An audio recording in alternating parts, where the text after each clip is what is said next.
Depuis 1989, des centaines d'acteurs du débat public sont venus échanger avec des étudiants et un public toujours plus large. Année après année, tous ceux qui ont participé à la Cité de la Réussite ont modestement essayé d'apporter leur pierre au débat citoyen. Partager des connaissances, s'intéresser, s'étonner, questionner, apprendre et comprendre les autres. Telles sont les valeurs simples que nous avons essayé de promouvoir depuis 2 décennies. Transmettre est consubstantiel à la nature humaine, qu'il s'agisse de la vie que l'on donne, du savoir que l'on partage, des biens que l'on lègue, des rites et croyances que l'on diffuse, oralement ou par écrit. La Cité de la Réussite est par essence le lieu où se jouent toutes les gammes de la transmission. On se presse au débat pour recueillir la parole et la pensée de celles et ceux qui s'obligent volontiers à transmettre leur expérience, leurs réflexions, leurs solutions ou leurs révoltes.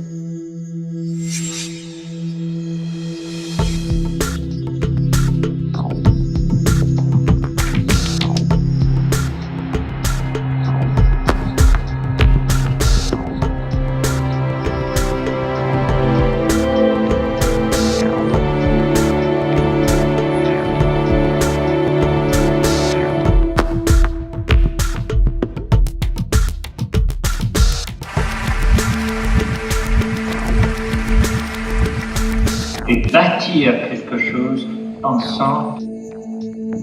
On est engagé parce que vivre, c'est choisir.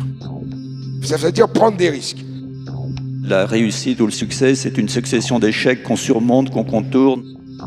Il faut apprendre à apprendre.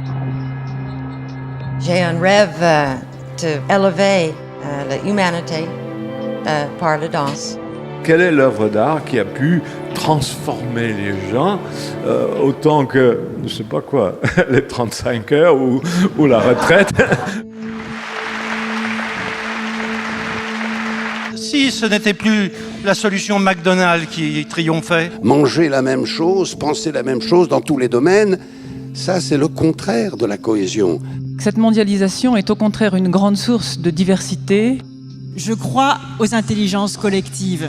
On fait partie d'une unité qui s'appelle l'humanité. Je pense qu'on manque plutôt de tolérance, souvent. On peut respecter quelqu'un qu'on n'aime pas, on ne peut pas aimer quelqu'un qu'on ne respecte pas. La France doit comprendre qu'elle est multiple et que la différence est une chance. Chacun sait qu'il constitue un maillon et que si ce maillon faiblit, tout s'écroule. La lâcheté générale à l'égard de la responsabilité politique. Mais l'idée, c'est d'installer que les hommes politiques sont complètement déconnectés des réalités. Nous sommes entrés dans un nouveau siècle et déjà, il est en danger. L'expérience, c'est une lanterne qu'on a dans le dos et qui éclaire le chemin parcouru. La lutte contre l'incertitude, c'est ça notre destin. L'avenir va être absolument passionnant. Nos invités. Pour commencer, il devait être avec nous aujourd'hui, il a été retenu. Nous avons souhaité pour autant entendre son témoignage pour cette rencontre. On va parler ensemble d'intelligence artificielle. Alors, c'est un peu tarte à la crème, l'intelligence artificielle, alors tout le monde en parle. Tout le monde commence à se bagarrer là-dessus. Moi, j'y pompe rien parce que je sais plus qui est pour, qui est contre, et pourquoi il est contre et pourquoi il est pour. Donc voilà, je veux essayer de comprendre ça. On a demandé d'abord à un philosophe de nous apporter son regard, qui lui appartient bien sûr, c'est Luc Ferry. Il vous propose ce propos introductif et juste après je demande la réaction à vos invités. Bienvenue à tous. Cher Luc Ferry, bonjour. Merci d'avoir accepté de participer à la Cité de la Réussite et d'ouvrir ce débat sur l'intelligence artificielle. On parle beaucoup d'IA faible et d'IA forte. Pouvez-vous essayer de nous définir cette différence entre IA faible et IA forte ? Alors, pour aller à l'essentiel, très vite, l'IA faible, c'est celle qui est capable de battre le champion du monde d'échecs depuis 1996 avec Deep Blue, l'ordinateur. Elle bat aujourd'hui les meilleurs joueurs de poker, les meilleurs joueurs de jeux de Go. Elle fait des choses beaucoup plus intéressantes que de jouer. Elle est capable de séquencer, par exemple, le génome d'une tumeur cancéreuse. Elle est capable de lire une radio et de détecter un cancer ou une maladie quelconque sur une radio. Donc, elle est capable aussi d'aider la robotique chirurgicale. Donc, elle va remplacer remplacer une grande partie des tâches des experts comptables ou des commissaires aux comptes. Cela dit, pour vous expliquer, pour vous faire comprendre que l'IA faible, elle est quand même très très forte. Alors beaucoup de gens, c'est la grande mode, disent mais non, elle est pleine de biais, elle est stupide. Vous tapez par exemple sur Google tous les animaux, sauf les vaches. Et évidemment, il n'y a que les vaches qui apparaissent. Donc on dit, ah voyez, elle est bête. Bon. Mais ce n'est pas vrai. Une machine qui est capable de battre le champion du monde de jeu de Go est quand même très très impressionnante.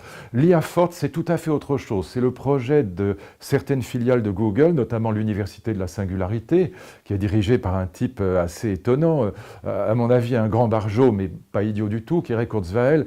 Et l'IA forte, ce serait au fond fabriquer l'équivalent d'un cerveau en silicone, donc des vraies connexions neurales, mais sur une base, disons, de silicone plutôt que de carbone comme nous, et donc de fabriquer une vraie post-humanité, c'est autre chose. Donc de fabriquer un humanoïde qui aurait vraiment la conscience de soi, la capacité de décider, et qui penserait, au lieu de simplement calculer comme l'IA faible. L'IA faible, elle calcule, mais elle ne pense pas. Et qui aurait du coup, puisque le cerveau est le siège des émotions, cette IA forte, elle aurait des émotions, la haine, l'amour, la colère, la jalousie, la peur, etc. Là, on aurait vraiment fabriqué une post-humanité par rapport à laquelle on serait obsolète, si je puis dire. On serait comme Néandertal par rapport à Cro-Magnon, et encore, ça pourrait être pire que ça, mais je ne rentre pas dans le détail. Il faut savoir que des gens comme Elon Musk, comme Bill Gates, comme Stephen Hawking, par exemple, qui ne sont pas des clowns, ils croient vraiment. Hein. Stephen Hawking a dit, voilà, si on parvenait à l'IA forte, alors on aurait fabriqué une nouvelle espèce, ce serait un grand pas pour l'humanité, mais ce serait le dernier, parce qu'on aurait fabriqué une espèce darwinienne qui nous éliminerait. Moi, j'ai tendance à ne pas y croire, mais je comprends leur argumentation, parce que j'ai beaucoup discuté avec les gens de l'Université de la Singularité. Écoutez bien leur argumentation, elle n'est pas facile à réfuter. Hein, je parle vraiment de l'IA forte, donc fabriquer une machine qui aurait la conscience de soi, le libre arbitre et des émotions. Leur argument est au fond le suivant, ils sont matérialistes. Ça veut dire quoi? Ça veut dire que contrairement par exemple aux chrétiens, ils ne pensent pas qu'il y a d'un côté l'âme et puis de l'autre côté le corps, une petite âme qui va s'envoler au ciel quand le corps sera mort. Ils sont monistes, donc ils pensent que le cerveau et la pensée, ça ne fait qu'un. Ils ont un argument bête mais fort, si je vous détruis le cerveau, vous penserez beaucoup moins bien, ce qui est assez vrai. Et donc ils sont matérialistes et monistes, et du coup ils se disent, au fond, fabriquer des connexions neurales analogues aux nôtres, d'accord, c'est très très complexe, c'est très difficile, mais ça n'est qu'une question de temps, on y arrivera. Vous voyez, donc ça, il ne faut pas confondre en tout cas les deux IA, et déjà l'IA faible, en fait elle est très très forte, elle va détruire un certain nombre de métiers, d'où la problématique fin du travail et Rubé. Moi je ne crois pas du tout à la fin du travail, mais je pense, faites peut-être cette expérience-là, puis je m'arrêterai là, mais elle est amusante. Posez la question à vos enfants, ou même à vos amis, sur les métiers qui ont disparu. Hein, qu'est-ce que c'est même qu'un rémouleur, un canut, un affeneur, un affineur, un archier, toute une série de métiers. Allez voir sur Google, c'est amusant, la liste des métiers qui ont disparu. Une lavandière même, je ne suis pas sûr, qu'un allumeur de réverbère, tous ces métiers ont disparu. Et puis imaginez qu'on ait demandé au roi de France, l'équivalent de Macron en 1830, à Charles X, l'ancien comte d'Artois, imaginez qu'on lui ait demandé mon roi, qu'est-ce que c'est qu'un fabricant de smartphones, de GPS, d'ordinateurs, et même un pilote d'avion, un chauffeur de bus, un conducteur de TGV. Le roi de France n'aurait pas su ce que c'était. Donc je pense que l'hypothèse de la fin du travail, elle repose beaucoup sur un manque d'imagination. C'est-à-dire qu'on n'imagine pas les métiers que l'IA faible va créer. Alors le débat sur la force, je laisse de côté parce qu'on est quand même encore dans la science-fiction, mais la faible, elle est déjà là. Et donc, en tout cas, ce qui est certain, c'est que même si on ne va pas vers la fin du travail, elle va bouleverser le monde du travail comme jamais dans l'histoire de l'humanité. D'où la question que pose, par exemple, Laurent Alexandre à juste titre, ou mon ami Nicolas Bouzou, comment rendre nos enfants complémentaires de l'IA, même faible? Plutôt que d'aller vers le RUB, ce qui, à mon avis, serait une catastrophe, comment rendre nos enfants complémentaires? Quel métier? Et par exemple, pour donner juste un exemple, les métiers qui associeront l'intelligence et la main, par exemple, cuisinier, hôtesse de l'air, infirmière, voilà des métiers qui ne sont pas prêts de disparaître. Parce qu'on pourrait imaginer une machine, un robot qui casse des œufs, mais enfin, s'il coûte 5 millions de dollars, ça n'a pas un intérêt fou. Et donc, les métiers qui associeront l'intelligence et la main sont des métiers qui resteront probablement plus longtemps. À la limite, les spécialistes en médecine disparaîtront avant les généralistes et les généralistes avant les infirmières. Voilà, c'est une idée que je donne comme ça, mais je pense que c'est des vrais sujets de réflexion. Merci de cette introduction. Je vais maintenant laisser la parole à notre modérateur Nicolas Rossignol et aux intervenants pour continuer ce débat. Et donc j'ai l'honneur d'avoir eu un lancement dans ma vie de la part de Sylvain Kern. On peut applaudir Luc Ferry qui nous a offert ce premier regard. On va parler du big data, on va parler des progrès technologiques, on va parler de l'intelligence artificielle. Pour certains, c'est la solution miracle en fait à tout ce que l'on vit, et puis c'est un futur juste incroyable. Pour d'autres, ça pourrait être synonyme d'aliénation, de destruction. Il peut y avoir des craintes, il peut y avoir des fantasmes. J'ai envie que l'on puisse avancer sur ces sujets avec vos invités. Et la première question qui va aussi vous permettre de vous présenter, c'est d'abord de justifier votre présence. Donc, pour m'expliquer que vous n'avez piqué la place de personne ici, savoir surtout pourquoi vous êtes venu. Alors, vous, Maître Razavi, Masty Razavi, vous êtes avocat associé chez Auguste de Bouzy. Vous, je sais, c'est le baroud d'honneur, puisqu'on m'a annoncé que les avocats n'existeraient plus dans peu de temps, puisque les robots vont prendre votre place. Donc, j'imagine que vous êtes venu faire vos adieux. Sinon, je ne vois pas en quoi ces sujets concernent un avocat. Racontez-moi. Je suis bien d'accord avec vous et donc je ne vais pas vous chanter une chanson d'adieu tout de suite. Je le ferai à la fin de cette séance. Vous savez, dans le métier d'avocat, on s'imagine du papier, on s'imagine des telex, des fax, des codes rouges très épais de toutes les couleurs, de toutes les tailles. Et l'on a beaucoup de mal à imaginer que notre métier va se transformer avec l'intelligence artificielle, avec la technologie. Il y a bien peu de temps, on n'avait pas encore d'email et on s'écrivait des fax pour se transmettre des projets de documents, des projets de conclusion, d'écriture. Ce monde a changé en à peine 20 ans et nous sommes aussi tous, nous, très curieux de voir comment notre métier va évoluer, comment on va pouvoir mieux vous servir, chacun, en tant que citoyen, en tant qu'entreprise, et comment nous allons faire en sorte que ceux d'entre vous, de vos enfants qui auront envie de choisir ce métier, exerceront un métier passionnant de demain, aux côtés justement de ces technologies que vous évoquiez. On parlera ensemble d'éthique, bien sûr. On parlera de responsabilité. Qui est responsable? La machine, son constructeur, son fabricant, son concepteur, l'utilisateur. On aura beaucoup de questions à vous poser, évidemment, sur ce sujet, et les étudiants en particulier. Francis Morel aussi, il est venu pour ça. Le PDG des groupes Les Échos, Le Parisien. Pareil, baroud d'honneur, votre métier, c'est foutu. Les robots vont être plus journalistes que vous et moi. Donc finalement, ce sujet, il vous concerne parce que c'est votre future mort qui est annoncée, c'est ça?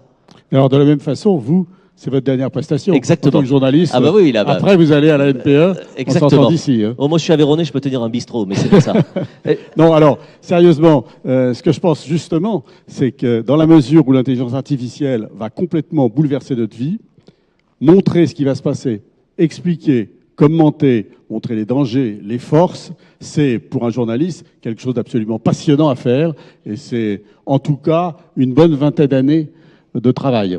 Très bien, vous allez pouvoir nous expliquer cela. Sylvain Duranton, qui est à nos côtés, directeur associé senior au Boston Consulting Group, BCG. Sylvain, vous êtes trompé de salle, non? En quoi ça vous concerne, vous, ce sujet?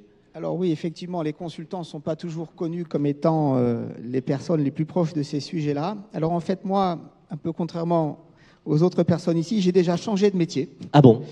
Et il y a 3 ans, en fait, j'ai créé BCG Gamma, qui est en fait une structure qui ne fait plus de conseils, mais qui est une structure dans BCG, qui déploie des solutions d'intelligence artificielle. Alors je pense que Luc Ferry les qualifierait de faibles, mais néanmoins fortes et assez puissantes dans les entreprises. Et donc je dirige des équipes de programmeurs, de data scientists, de techniciens qui développent ce type de solutions dont on va parler cet après-midi, je crois.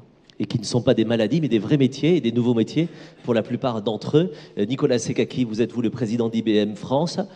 Je me suis trompé de salle aussi, paraît-il. Oui, certainement, parce que vous fabriquez des ordinateurs, c'est tout. Ben oui, effectivement. De toute façon, quand on a un cerveau et qu'on a du sang, par définition, l'intelligence artificielle, c'est l'alliance de matériel et de logiciel. Garry Kasparov, les échecs, c'était IBM, c'était Deep Blue. À l'époque, c'était la puissance brute des machines avec un début d'intelligence artificielle. Le projet Watson chez IBM, qui a battu Jeopardy, question pour un champion, on y reviendra. Comprendre ce que demande l'être humain et y répondre, c'est nous. Et ça fait quelques années qu'on a quelques solutions sur le marché. Alors, on va rentrer dans le vif du sujet là-dessus. Finalement, qu'est-ce que vous répondez quand vous avez des gens en face de vous qui vous parlent de leurs craintes et d'autres qui vous montrent leur surexcitation sur le sujet? Est-ce que vous sauriez nous partager le regard que vous avez là-dessus? Crainte, surexcitation, comment est-ce que vous abordez ces sujets-là? Surexcitation de manière absolument claire et définitive. Oui. Surexcitation parce que, dans un sens, une partie de notre métier consiste à accompagner les entreprises dans leurs projets de demain. Et donc, lorsque l'on constate toutes ces entreprises qui se transforment, qui évoluent pour répondre mieux à vos besoins, vos envies, mais qui, bien sûr, il ne faut pas l'oublier, ont aussi une stratégie commerciale, ont des envies de vous approcher encore plus, récupérer vos données, essayer de savoir comment mieux les exploiter, etc. Notre rôle consiste à les accompagner dans le respect du droit et de finalement comprendre et partager avec elles leur philosophie et leur approche de ce monde de demain. Ensuite, il y a aussi notre volet d'existence propre de la vie des avocats. Je pense que c'est essentiel de pouvoir aller de l'avant. Notre métier a changé. Il y a 100 ans, on n'exerçait pas le métier d'avocat comme celui qu'on a aujourd'hui. Il y a 30 ans, il était déjà différent et aujourd'hui encore, il est différent. Et ce qui est intéressant, c'est de pouvoir voir dans quelle mesure nous allons pouvoir chacun exercer notre métier de manière encore plus intelligente, plus intéressante, plus innovante. Donc moi, je suis absolument partante pour ces projets d'innovation et on en reparlera. Est-ce qu'un professionnel, Nicolas Sekaki, comme vous, qui êtes les mains dans le cambouis avec vos équipes justement, sur les machines entre guillemets, mais sur les utilisations bien sûr, sur cette intelligence artificielle notamment, est-ce que naturellement vous êtes surexcité par tout cela? Est-ce que vous avez quand même une once de crainte? Est-ce que vous connaissez la crainte aussi sur certains sujets? D'abord, je ne sais pas si c'est excitation, mais c'est être passionné, parce que je pense qu'on est... quand on regarde toutes les révolutions, Luc Ferry l'a dit, mais les révolutions, elles mettent en principe des dizaines d'années à... Vous savez, le téléphone, il a mis 50 ans à se répandre sur la planète. Le smartphone, il a mis quelques années. Oui. Et aujourd'hui, une application, elle se répand en quelques secondes. L'intelligence artificielle, toutes les révolutions technologiques que nous avons aujourd'hui ont un impact, se diffusent très rapidement et ont un impact extrêmement rapide. On les adopte très vite, on disrupte le marché, etc. Et je pense qu'il n'y a pas un métier, il n'y a pas une entreprise, il n'y a pas un segment qui ne va pas être impacté par l'intelligence artificielle. Alors quand je dis impacté, ça peut être positif et négatif, bien évidemment. Donc on peut voir le côté négatif en se disant, comme Luc Ferry disait, on voit les métiers qui vont disparaître, mais on ne connaît pas encore ceux qui vont être créés. Il y a d'ailleurs une étude qui montre que, je crois, 83% des métiers de 2030 ne sont pas encore connus. On ne les connaît pas aujourd'hui. C'est dans 15 ans, hein, donc ça change. Et moi, je pense que ce qui nous passionne, en tout cas, moi, à titre personnel, mais je sais aussi l'ensemble des gens, c'est qu'est-ce qu'on va faire pour maîtriser cette technologie, pour créer quelque chose qui va créer un monde meilleur. Après, il y a des sujets d'éthique, il y a des sujets de vie privée, etc. Il faut aussi les traiter, bien évidemment. Et vous réfléchissez à cette question de qu'est-ce qu'on va faire? Bien sûr, bien sûr. Mais il y a aussi tout le côté positif et pragmatique qu'il faut aussi maîtriser. De l'optimisme, quelques craintes. Comment vous abordez-vous ce sujet? D'abord de l'optimisme, parce que je pense qu'effectivement, il y a un monde qui s'ouvre à nous, qui va être absolument passionnant, qu'on ne connaît pas encore. Tout à l'heure, effectivement, vous disiez la liste des métiers disparus. C'est pas ça qui m'intéresse. Ce qui m'intéresse, c'est de voir tous ceux qui vont être créés. Bien sûr. C'est extraordinaire. N'ayons pas peur de ce qui va se passer. Au contraire, rendons-nous compte de tout ce qui va arriver, de tous les métiers qui vont se créer. Donc je trouve que c'est une période absolument passionnante. C'est un monde qui change. Alors ça ne se fera pas du jour au lendemain, même si ça va se répandre plus rapidement que se répandaient les innovations précédentes. Mais néanmoins, ça va se faire progressivement. Donc tout le monde aura le temps de s'y habituer. Mais ce monde nouveau qu'on est en train de construire, je trouve que c'est extraordinaire d'être là au moment où il se passe des changements de cette importance. Il n'y a pas eu de changement de cette importance depuis l'invention de Gutenberg et de la librairie. Donc c'est absolument passionnant d'être là aux manettes pour gérer ce nouveau monde. Et vous, Sylvain, pour terminer, chez vous, mais aussi auprès des clients que vous accompagnez, votre job, avec vos consultants, par exemple, vos équipes, c'est parfois de rassurer pour certains qui ont des craintes du changement? Alors, il y a beaucoup de craintes, parce que je pense qu'il y a beaucoup de fantasmes qui a été un peu et de méconnaissance. Tout va disparaître, etc. Oui. Moi, je dis toujours, la calculette n'a pas fait disparaître les fonctions comptables. On a toujours des comptables, même si on a des calculettes. Alors aujourd'hui, nous, on a déployé des moteurs d'intelligence artificielle chez des équipes comptables pour, par exemple, automatiser une partie de tout ce qui est création des budgets, remise à jour des budgets, etc. Oui. Alors, une partie de ces tâches qui sont faites par ces équipes financières, le temps gagné peut être passé à faire d'autres choses. Alors je ne dis pas qu'il y a zéro réduction d'emploi ou qui soit liée à ça, mais on n'est pas dans une situation où des pans entiers de certaines entreprises se mettent à fondre d'un seul coup sous prétexte qu'on a développé un modèle ou un moteur. Et ce qu'on voit de façon très forte, c'est qu'aujourd'hui, on a peu de situations réelles dans les entreprises où le robot, la machine, remplace complètement l'homme. On est beaucoup plus dans une situation où les machines font certaines choses, elles aident les opérateurs dans leur quotidien en prenant en charge certaines tâches. Et il y a un exemple, moi, que je trouve très frappant de l'état d'esprit un petit peu qu'il faut avoir, c'est de se dire on est plus dans une situation où on va avoir des opérateurs aidés par des droïdes. Et moi, j'aime bien l'image un peu de D2R2 là, sur le vaisseau de Oui. Cœur, plutôt qu'un remplacement complet. Et un bel exemple dans la santé. Et je vous laisse terminer là-dessus. Je termine sur la santé. C'est que dans certains hôpitaux en Asie, on commence à avoir des humanoïdes, appelons-les comme ça, qui suivent les aides-soignantes et en fait, ils soulèvent les patients au moment où on doit refaire les lits et certains soins. Et donc ça, pour moi, c'est l'approche vertueuse et prometteuse en fait du déploiement des machines, parce que ce travail de soulever les patients flingue le dos des équipes soignantes. Et aujourd'hui, que ce soit fait par ces machines, je pense que c'est quelque chose qui est très important. Mais les aides-soignantes, elles sont encore là, elles parlent aux patients, elles sont en phase 2 et elles font un certain nombre de soins. Donc je ne crois pas aux tout-machines. On va aller justement plus loin avec le panel d'étudiants. Ils sont quelques-uns à avoir préparé cette rencontre. Je vous laisse la parole et même vous présenter à la salle qui est avec vous. Bonjour. Bonjour, Lucas Le Sachet, moi je suis étudiant à l'ESSEC. Les gens qui arriveront sur le marché du travail en 2030, ils sont déjà sur les bancs de l'école. Du coup, comment peut-on faire pour les rendre justement le plus à même pour travailler avec de l'intelligence artificielle ? Pour travailler, pour anticiper et voir pour faire améliorer cette intelligence. Qui répond, Sylvain Duranton ? Là-dessus, je pense qu'il y a une priorité nationale. C'est dès le secondaire qu'on commence à faire beaucoup plus d'informatique, de programmation et de codage. C'est pas trop tard, le secondaire ? Alors, on peut même envisager avant, mais en tout cas, on a un retard formidable. Moi, je vois les équipes qu'on a en France. En maths, elles sont archi pointues. Et on ne trouve pas d'équipe qui soit meilleure sur la côte ouest ou partout. En revanche, les équipes qu'on recrute, en termes de développement, programmation, codage, elles ne sont pas au niveau des équipes qui sont produites par le système américain. Et je pense qu'à un moment donné, il faut enfin réconcilier les mathématiques et tout ce qui est programmation, codage, développement. Pendant longtemps en France, on a eu une vision un peu aristocratique des maths et on s'est peu intéressé à l'informatique. C'est une priorité nationale de renforcer énormément l'enseignement de l'informatique dans le cursus scolaire. Nicolas Sekaki ? Je pense que c'est une question intéressante, mais elle n'est pas que pour les étudiants. Parce que par définition, c'est 83% des métiers de demain dans 10-15 ans. Ça implique que n'importe quelle personne qui travaille aujourd'hui doit être capable de pouvoir s'adapter à ce nouveau monde. Et donc, ce que nous devons faire ensemble, c'est la curiosité. Il est intéressant, quand on parle d'intelligence artificielle, tout le monde pense mathématiques. Et oui, c'est la revanche des mathématiques pour ceux qui développent l'intelligence artificielle.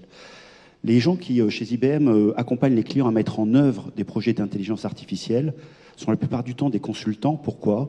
Parce qu'on essaye, en fait, d'être dans un mode apprenant, c'est-à-dire qu'il n'y a pas une seule ligne de code qui est faite. Quand on travaille avec des avocats, ce sont des consultants qui font en fait un pont entre les capacités technologiques et des besoins métiers. Et ça, c'est une nouvelle race, c'est un nouveau métier qui se fait. C'est des avocats et des consultants qui apprennent à la machine à penser comme un avocat. Donc voilà, donc je pense que c'est la curiosité, c'est le multidisciplinaire, c'est ces passerelles entre ces mondes qui sont devenus de plus en plus interdépendants, et c'est surtout ne pas penser qu'une fois qu'on a son diplôme, on est prêt pour les 30 ans qui viennent. Oui, Francis Morel voulait réagir. Oui, je pense qu'en fait la question, elle est même plus importante pour ceux qui ont aujourd'hui 40 à 50 ans que pour les jeunes. Je pense que les jeunes qui ont 20 ans ou 15 ans, ils vont s'y mettre parce que naturellement, ils sont très portés vers ça, ils sont attirés, ils aiment ça. Le vrai problème qui se pose, à mon avis, c'est pour ceux qui ont une cinquantaine d'années. C'est la reconversion. Comment vont-ils faire ? C'est ça, la reconversion par rapport à l'arrivée de l'AI. Ça, c'est un vrai problème. Je suis très confiant pour les jeunes parce que quand je vois tous ceux qui m'entourent, leur attirance par rapport à ça, la façon dont ils réagissent, la rapidité avec laquelle ils réagissent par rapport à ça, je vous fais totalement confiance. Attendez, je suis plus inquiet pour pas être dans un discours angélique, est-ce que ça veut donc dire que vous pensez que pour les jeunes, notre système scolaire est parfait, nickel, les universités, les enseignants, tout le monde est bien formé pour ça, et qu'en revanche, on devrait plus s'occuper des autres. Ça veut donc dire qu'on est dans le meilleur des mondes au niveau scolaire universitaire ? Non, pas du tout. C'est pas du tout ce que je disais. Parce que je suis complètement d'accord avec Sylvain Duranton. En fait, le système scolaire, il est extrêmement mal fait. Par contre, je suis totalement confiant sur l'ouverture d'esprit des jeunes et leur adaptabilité. Ça, mais et leur initiative personnelle. Oui. Le système scolaire, ça va totalement déplorable par rapport à ce dont on aura besoin. Là, ça devrait être une priorité nationale que de s'y mettre. Mais c'est vrai que mon inquiétude est plus sur les gens qui ont une cinquantaine d'années, et la mutation, là, est plus compliquée. Autre question des étudiants, au premier rang. Bonjour, je vous invite à vous présenter. Donc bonjour, Sofiane El Korati, moi je viens de Centrale Supélec. Dans le cadre du développement de la voiture autonome, un débat confronte les utilisateurs, les constructeurs et les programmateurs sur la responsabilité. Est-ce qu'on peut juger un algorithme devant un tribunal ou est-ce qu'on jugera son concepteur ou l'utilisateur? Maître Razavi va se régaler de vous répondre et d'imaginer son métier de demain quand elle va convoquer un algorithme au tribunal. Exactement, et je ne sais pas exactement comment il va arriver, mais il va certainement arriver dans les airs. Plus sérieusement, quand on veut juger quelqu'un, vous imaginez bien qu'il faut que cette personne, quand je dis personne, ça peut être une entreprise, ça peut être un individu, ait ce que l'on appelle une personnalité juridique. Si on se dit qu'on va juger un algorithme, ça veut dire qu'on va donner une sorte de personnalité juridique à un algorithme. Ça peut être un débat théorique passionnant. Je ne suis pas sûre que ce soit le vrai sujet. Votre question, elle va être de dire, imaginons demain matin, je suis dans un véhicule, c'est un véhicule autonome, il renverse quelqu'un. Ce véhicule autonome rencontre un autre véhicule autonome. Il se passe des choses graves. Comment on va gérer la responsabilité? Autonomie ou pas autonomie du véhicule, dans notre droit, comme dans le droit de tous les pays, il y a un certain nombre de principes de responsabilité. Ces principes de responsabilité, ils sont presque vieux comme le jour, ils évoluent un peu avec le temps, toujours, mais celui qui est à l'origine de l'accident, du dommage, du risque qu'il cause à autrui, est porteur de cette responsabilité-là. Donc, qu'est-ce qu'on va faire dans une situation comme celle-ci? On va remonter la chaîne de responsabilité. Et cette chaîne de responsabilité va être de dire, Monsieur Dupont, Madame Durand ne conduisait pas le véhicule, donc ce n'est pas vraiment de sa faute. Très bien.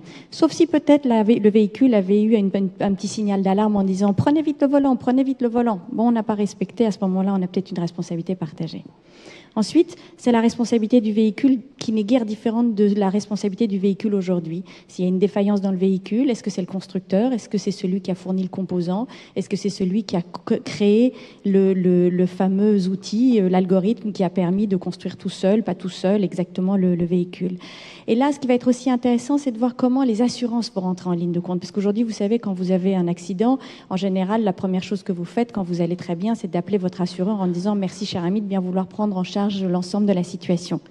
Et en fait, ce qui va être très étonnant, c'est de voir comment les assurances vont prendre en charge cette part de responsabilité, puisque normalement, ce que l'on lit tous, c'est que le véhicule autonome va être tellement bien structuré, tellement bien programmé, par rapport aussi un peu comme ce que vous évoquiez, Nicolas, tout à l'heure, que les accidents vont être bien moins nombreux. Je ne dis pas aujourd'hui, la période transitoire, on est en train d'essayer des tonnes de choses. On va découvrir des limites, on va découvrir des ouvertures. Là, on est dans une phase un peu intermédiaire.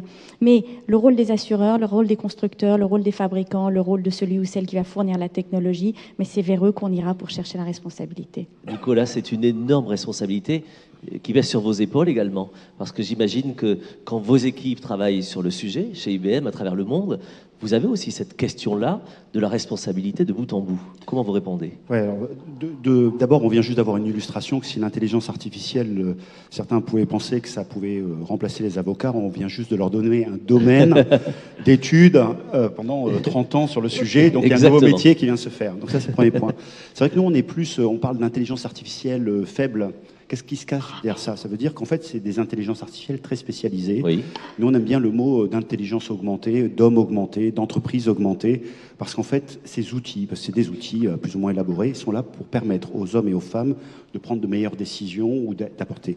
Et donc, on n'a pas du tout envie de se substituer à l'être humain. Au passage, ça règle une partie de la problème de la responsabilité. Oui. Mais c'est plutôt une vision. C'est pas parce qu'on veut se soustraire à une responsabilité, c'est une vision. Donc, on veut... Ça, c'est un vrai sujet. Parce que derrière, il y a l'entraînement des machines. On peut aller tirer la chaîne.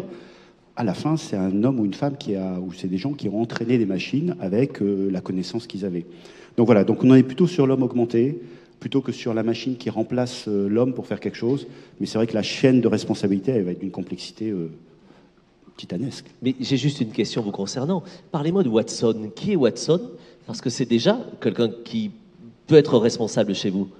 Watson, d'abord, c'est pas une personne. Oui. Alors c'est vrai qu'on l'a personnifié parce qu'on a tous envie de savoir ce que c'est, mais enfin, si on devait décrire ce que c'est Watson, ce sont des services cognitifs dans le cloud. Voilà. Une fois que j'ai dit ça, j'ai paumé la moitié de la salle, sauf des techniques. En fait, ce sont des algorithmes cognitifs, c'est-à-dire que c'est des morceaux de service. Par exemple, je comprends la voix et je la retranscris en texte. Bon, c'est un service cognitif. C'est un service de Watson. Il y en a un, je reconnais une photo, je suis capable de voir ce qu'il y a sur une photo, etc. Et donc, c'est une boîte à outils.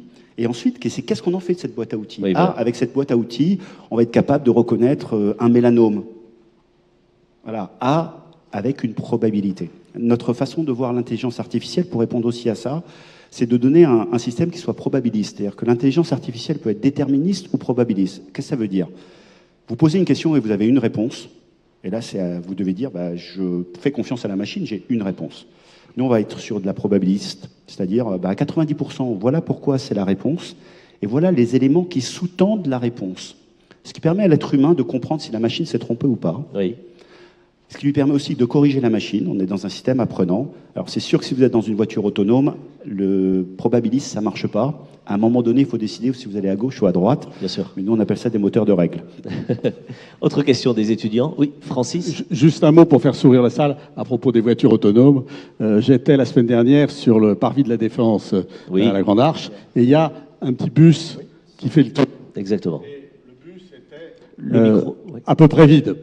Et donc je dis, mais pourquoi? Il me dit, mais en fait, dès qu'il y a un obstacle qui est perçu à 5 mètres, il s'arrête. Et donc c'est beaucoup plus rapide d'y aller à pied que de prendre le bus. C'est vrai. Et je vous confirme qu'en ayant pris le bus, c'est parce que je suis un immense flemmard. Sinon, j'aurais marché beaucoup plus vite. D'autres questions. Bonjour. Donc bonjour. Donc je suis Grégory Oculi, donc étudiant à l'ENAS. Oui. Donc une question pour Monsieur Duranton. Parlez bien dans le micro, posez sur le menton, s'il vous plaît. Merci. Il n'y a pas de problème. Ça fonctionne. Donc dans l'hypothèse où les gauchers ont plus d'accidents que les droitiers, un algorithme de calcul proposera nécessairement des tarifs plus intéressants pour les droitiers. Donc l'intelligence artificielle permettra-t-elle la création de nouvelles tarifications pour les assureurs? J'ai tout compris. Voilà, alors allez-y, débrouillez-vous. Alors il y a tout un débat en fait sur la tarification de l'assurance, notamment parce que c'est une profession réglementée qui travaillait sur des algorithmes classiques, les modèles d'IGLM, et qu'aujourd'hui, les approches intelligence artificielle peuvent permettre d'aller plus loin. Alors ça pose un certain nombre de problèmes. Premier problème, est-ce qu'il peut y avoir de la malveillance dans les algorithmes? C'est-à-dire, est-ce qu'on peut, par exemple, créer des algorithmes qui, finalement, repèrent certains groupes ethniques, certaines minorités, et systématiquement les pénalisent? Donc là, il y a un besoin d'audit des algorithmes qui pose des problèmes avec des codes qui sont de plus en plus sophistiqués, qui sont devenus des vraies forêts. Et là, il y a tout un travail qui a été lancé par le gouvernement précédent. INRIA est associé avec Transalgo pour essayer de s'assurer de la loyauté des algorithmes et de repérer les choses qui peuvent être cachées. Pendant longtemps, par exemple, on avait interdit aux assureurs de faire de la discrimination entre les hommes et les femmes, et certains utilisaient les prénoms comme un indicateur de ce que pouvait être un homme ou une femme et utilisaient le prénom comme variable d'entrée pour aller discriminer. Donc il y a des choses qui peuvent être cachées dans les algorithmes. Après, il y a un syndrome qui est ce que j'appellerais le syndrome Minority Report, qui est qu'à la fin, avec les modèles sophistiqués, on est beaucoup plus prédictif, on est beaucoup plus capable de dire cette personne va avoir un accident ou cette personne a beaucoup moins de chances d'avoir un accident.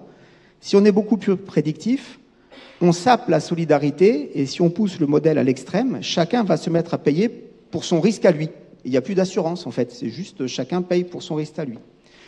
Là, je pense qu'avec ces nouvelles techniques, il va y avoir de nouvelles questions qui sont jusqu'où on va accepter ou pas de dire qu'on va faire varier les tarifs ou non et quelles sont les variables d'entrée sur lesquelles on va être prêt à dire on accepte ou on n'accepte pas. La question de l'adresse est une question par exemple.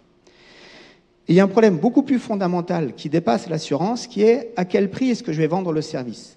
Et il y a des possibilités aujourd'hui, si on fait simple, de vendre à la tête du client. Selon votre adresse IP, votre historique sur Internet, selon votre historique avec une entreprise, on est capable de dire ce produit d'assurance ou ce billet d'avion ou quoi que ce soit, vous êtes prêt à le payer un petit peu plus cher qu'un autre. Alors ça peut poser des sujets éthiques importants. Aux États-Unis, il y a une entreprise, sans le vouloir, qui avait des modèles d'optimisation de tarification, qui s'est mise à vendre beaucoup plus cher aux pauvres des banlieues, parce que les pauvres des banlieues avaient moins le choix pour acheter autre chose. Jamais un directeur commercial va dire à ses équipes, je fais un grand mémo, allez, on va plumer les pauvres dans toutes les banlieues, vous verrez, on va gagner de l'argent. Là, c'est ce que la machine s'est mise à faire toute seule, sans que personne ne décide. Donc il y a des risques de dérive. Je pense que sur les sujets de tarification, et de tarification un peu à la tête du client, les choses vont se tasser parce que les consommateurs en ont marre à 5 minutes d'intervalle de devoir proposer des prix différents, ou selon si je me connecte avec un ordinateur ou un téléphone, on me propose un prix et un service différent. Basti Razavi, c'est l'ampleur, le champ des possibles juridiques est immense. Immense. Pour répondre ou en tout cas compléter ce que vous disiez, ce sujet-là existe déjà depuis très longtemps. C'est-à-dire que depuis que Internet existe et depuis que les offres commerciales existent sur Internet, il y a ce que l'on appelle l'adaptation des prix à tout un tas de critères. Et des exemples dont vous avez tous entendu parler, notamment dans le secteur du voyage, qui était que si vous alliez à un moment donné le soir à la maison, vous regardiez 3 fois une destination, la perception de la machine, ou en tout cas des informations qui étaient retenues, enregistrées, on reparlera des informations tout à l'heure, était telle qu'on disait, bon bah tiens, un tel a une vraie détermination pour effectuer ce fameux voyage. Donc, au lieu de le vendre 10, je le vendrai 50. Et effectivement, très souvent, la fameuse, exactement, le prix du produit ou du service était bien à 50. Il y a eu en droit, enfin, en tout cas, un certain nombre de sujets qui ont été remontés auprès des autorités de contrôle. C'est des sujets qui sont des sujets importants. Les autorités de contrôle françaises, notamment la DGCCRF, etc., se sont émues sous ces sujets-là. Responsable de la répression des fraudes. Exactement, merci. Qui ont considéré que cette typologie de pratique devait être encadrée. Maintenant, l'immense difficulté d'encadrer tout cela, c'est dans quel cadre, dans quelles conditions et quelles limites, parce qu'en même temps, la liberté du commerce existe, et donc comment trouver ce fameux juste milieu qui permettent d'un côté de protéger le consommateur, ce qui est une donnée essentielle, importante et incontournable, et de l'autre, faire en sorte qu'il y ait une forme de dynamique, parce que c'est finalement la dynamique qui fait que chacun d'entre nous passe son temps à consommer. Merci beaucoup. Je vous ai vu réagir, vous faites partie du panel. Bonjour. Bonjour, je m'appelle Félix Kantz, je suis à Epitech Paris. Monsieur Alors, Morel. tenez le micro par en haut, parce que là, vous cachez l'émetteur. Pardon. C'était un petit clin d'œil, voilà. Donc, Monsieur Morel, j'aimerais vous demander, on vient de parler de législation, pensez-vous que l'Europe, aujourd'hui, nous donne un cadre qui soit favorable pour réguler les algorithmes et autres problèmes qui peuvent être sous-jacents avec l'intelligence artificielle? Je crois que c'est une question très importante, effectivement. Moi, ce qui me navre, c'est que l'Europe est totalement absente de tout ce qui concerne l'intelligence artificielle. Ah bon? Bah oui. Alors qu'on a parmi les meilleurs mathématiciens, on le disait tout à l'heure, et il y a ici, dans une autre table ronde, Cédric Villani, qui est l'un des meilleurs mathématiciens du monde. Toutes les recherches sur l'intelligence artificielle, elles sont aux États-Unis ou en Chine. Et les grands opérateurs, c'est les Américains ou les Chinois. Les Français, aujourd'hui, ne font rien, regardent complètement passer les trains, et je pense que c'est extrêmement grave quand je dirais les Français. Quand je dis les Français, d'ailleurs, c'est les Européens. Je devrais dire les Européens, absolument. Et en plus, non seulement ils ne font rien dans ce domaine, mais certaines de leurs initiatives sont totalement négatives pour le développement des intelligences artificielles. C'est un sujet dont on commence à parler, dont on parlera beaucoup plus au début de l'année prochaine, qui s'appelle, pardon du jargon, la RGPD, c'est-à-dire la réglementation générale de la protection des données. Qui commence à faire peur à tout le monde et à agacer tout le monde. Voilà. Alors, oui, c'est un très bon sujet, effectivement, protéger les données individuelles, c'est un très bon sujet. Quand on en arrive aux solutions qui sont envisagées et qui consistent par exemple à dire que on peut s'opposer à la pose de cookies dès qu'on ouvre l'ordinateur, pardon, je vais essayer d'être clair. Aujourd'hui, quand vous arrivez sur un site, on vous dit attention, sur ce site, il va y avoir des cookies, si vous voulez pas. Ce ne sont pas des gâteaux, enfin, qu'on se le dise entre nous. Des données, vous serez en quelque sorte fléché. Oui. Bon, aujourd'hui, donc on vous pose la question et vous pouvez, site par site, dire oui, j'accepte, non, je refuse. L'idée européenne est de dire que dès qu'on ouvre l'ordinateur, on vous dit, avant même d'aller sur le moindre site, est-ce que vous allez accepter aujourd'hui qu'on vous pose des cookies? Évidemment, si c'est une fois pour toutes, quand vous ne savez pas très bien dans quel site vous allez aller, ce que vous allez faire, vous dites non, je préfère dire non, comme ça je suis sûr de ne pas être... Donc, nous allons tous être totalement privés de toute information sur nos clients. Et pendant ce temps-là, on a des acteurs américains qui, de par leur fonctionnement, savent tout sur leurs clients.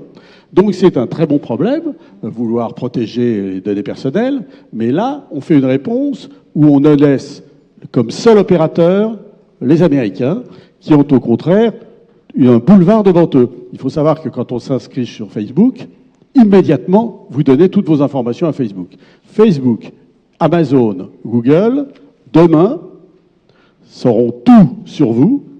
Nous, en tant que site média, nous ne pourrons rien faire pour utiliser ces informations. Et vous parlez des Américains comme les Chinois aussi, voilà. Absolument. Bien sûr. Amazon saura tout de vous. Carrefour ne pourra pas utiliser les mêmes informations. Voilà. Donc c'est un point extrêmement important. Je suis très content parce que, après en avoir beaucoup parlé avec le gouvernement français, je vais terminer, je vous rassure. Merci. Le gouvernement français est d'accord pour prendre une position négative à Bruxelles en expliquant qu'il ne faut pas aller dans cette direction-là. Pour le moment, c'est le seul gouvernement à le faire et il faut absolument que d'autres gouvernements le fassent. Mais sans ça, je pense que c'est extrêmement grave parce qu'il n'y a plus que les Américains qui connaîtront l'Internet. Sylvain, justement, cette vision que vous avez, vous, dans un groupe international, justement, de la chose. C'était sur le sujet de la réglementation. Oui. Là, on parlait des GCCRF, GDPR, etc. RGDP, oui. Si on le dit en anglais ou en français, en oui, fait. En effet. Il y a les deux façons de dire.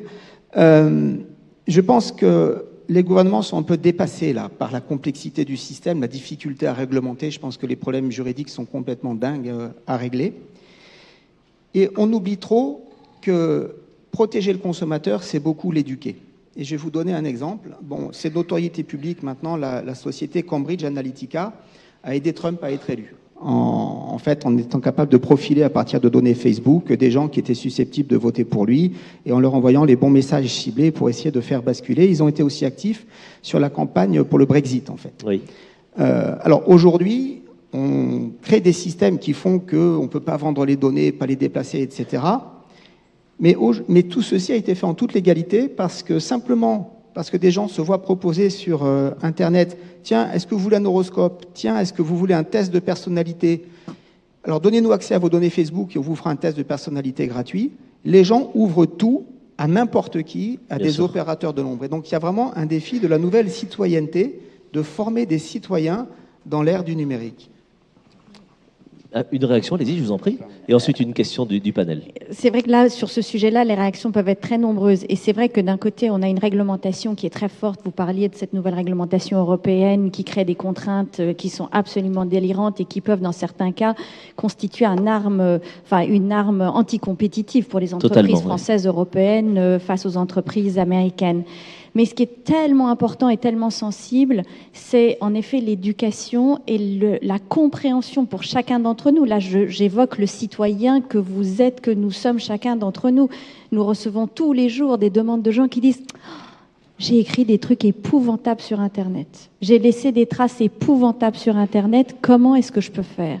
Et tant que nous ne serons pas, nous, en tant que personnes, des gens raisonnables, que nos enfants, nos adolescents, nous-mêmes ne seront pas raisonnables dans leur approche vis-à-vis de ce sujet-là, il est clair qu'on a une réglementation qui est de type « je vous protège malgré vous » et qui entraîne toutes ces conséquences déviantes que vous évoquez et qui sont d'une réalité dévorante.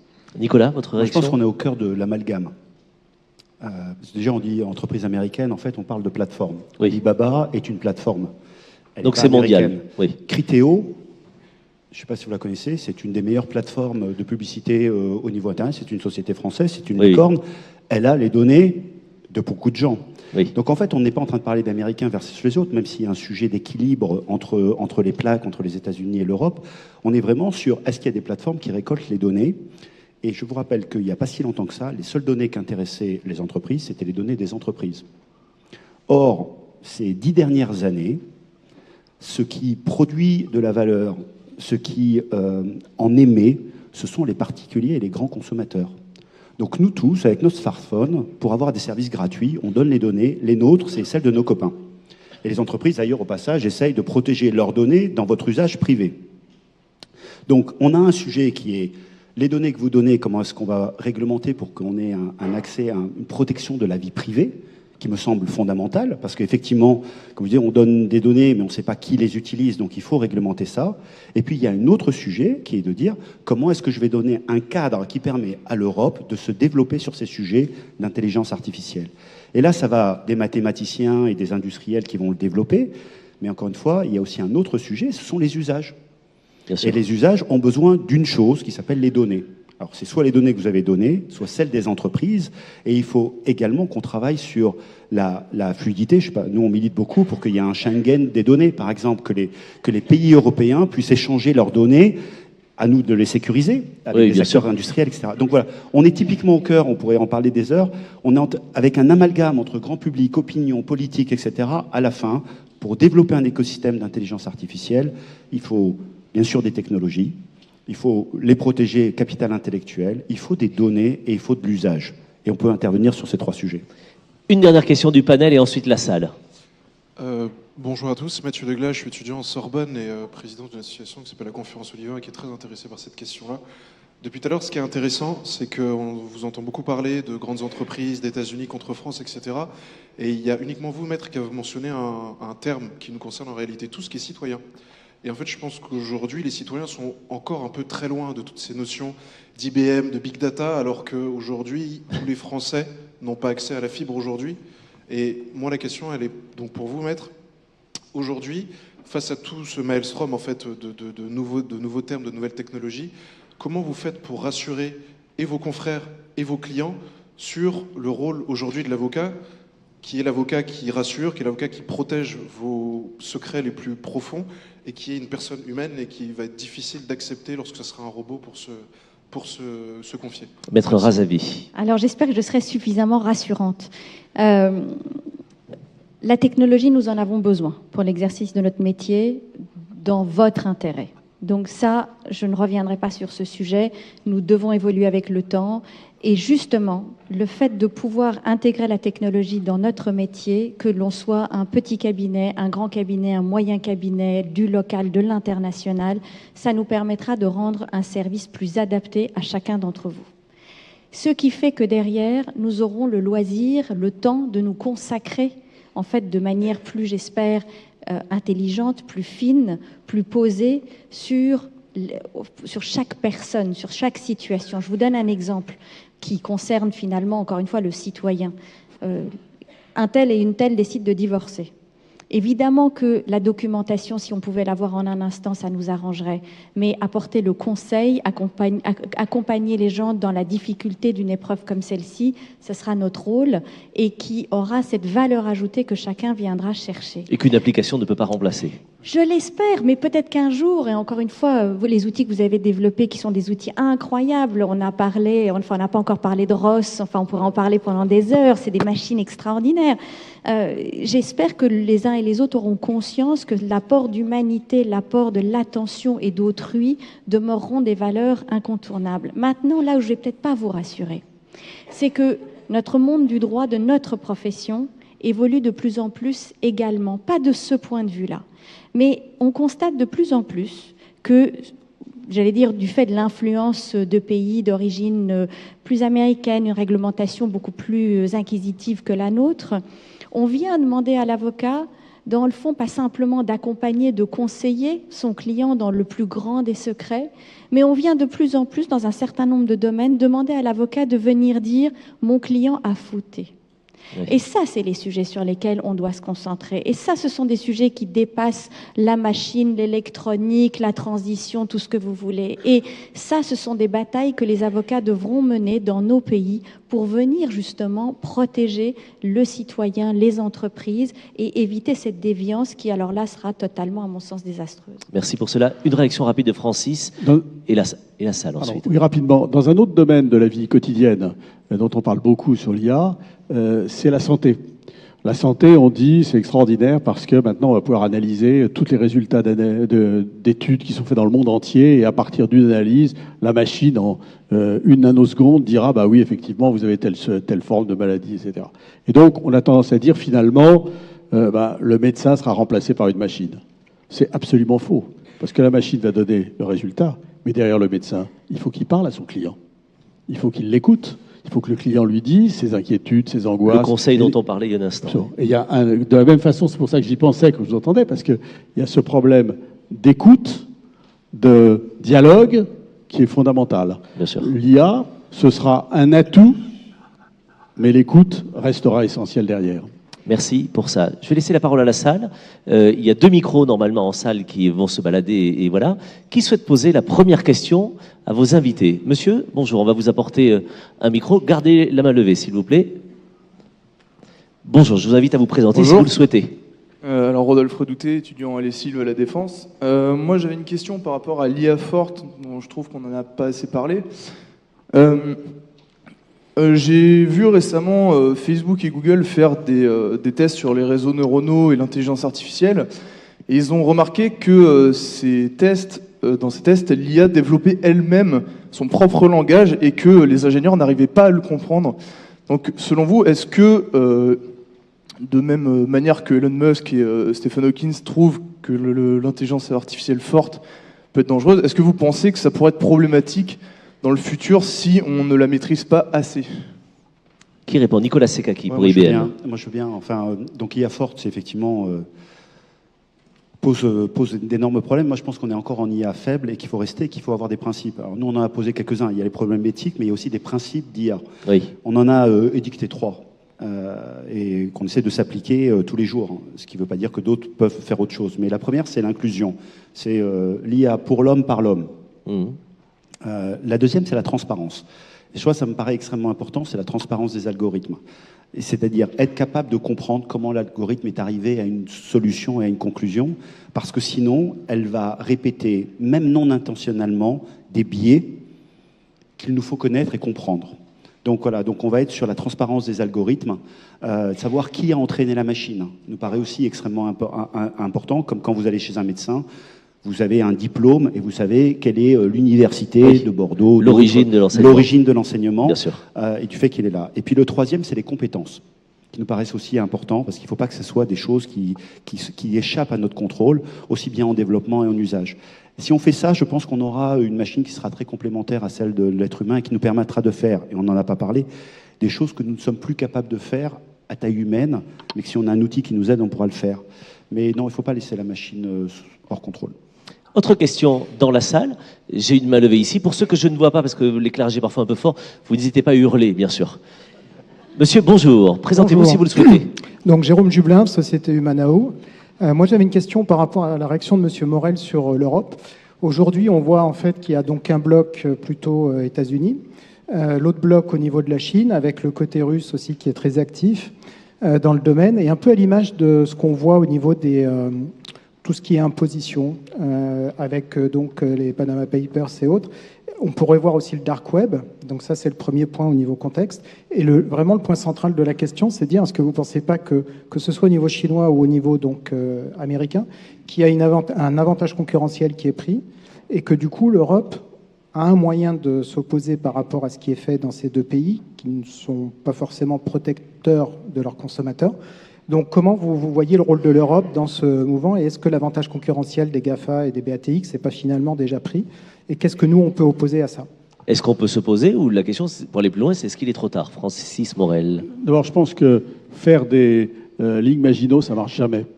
C'est-à-dire que c'est toujours renversé, il y a toujours des gens plus forts que vous. Donc je pense qu'il faut, pour nous, travailler sur ce sujet, essayer de rentrer dans le débat, utiliser les ingénieurs que l'on a, les mathématiciens, au niveau de l'Europe, susciter des initiatives pour qu'on existe dans ce domaine, mais sûrement pas fermer la porte en disant, comme on interdit, il nous arrivera rien. C'est pas vrai. Ils sont déjà là. Ils ont déjà toutes les informations qu'ils veulent sur nous. Donc, il faut qu'on arrive, nous aussi, à exister dans ce jeu. Sylvain, Nicolas, rapidement. Moi, juste peut-être un mot sur ce thème, et je suis tout à fait d'accord avec Nicolas, je pense qu'il ne faut pas en faire une espèce de guerre mondiale entre puissances. Bien sûr. Malgré tout, il y a des principes de droit fondamentaux qui existent depuis très longtemps, et notamment, il y a l'abus de position dominante, qui est quelque chose qui est interdit.